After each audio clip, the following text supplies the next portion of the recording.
And those amino acids are taken by the body, and they're kind of like the building blocks from which a lot of your tissues are constructed.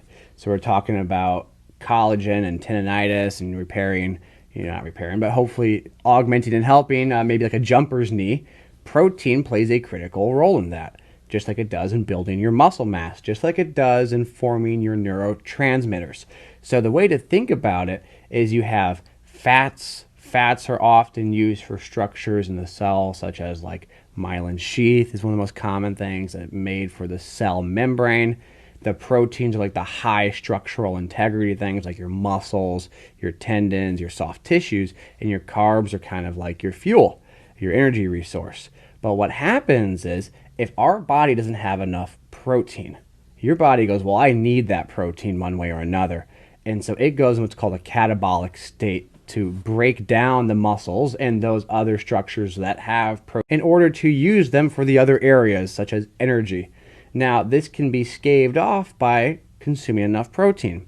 And so that's why the protein intake goes up when you're trying to lose weight, because you've reduced probably like carbs, for example, like an energy source.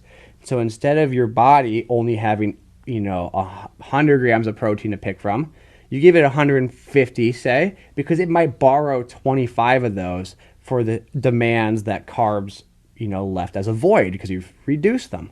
And because of that, it can help spare you going catabolic and breaking down your own muscle tissue and own structural integrity, which is why potentially if you go on these drastic weight losses without the right protein, you could potentially be more injury prone because you've now lessened the integrity of those structures, such as your tendons and soft tissue and your muscles and your neurotransmitters.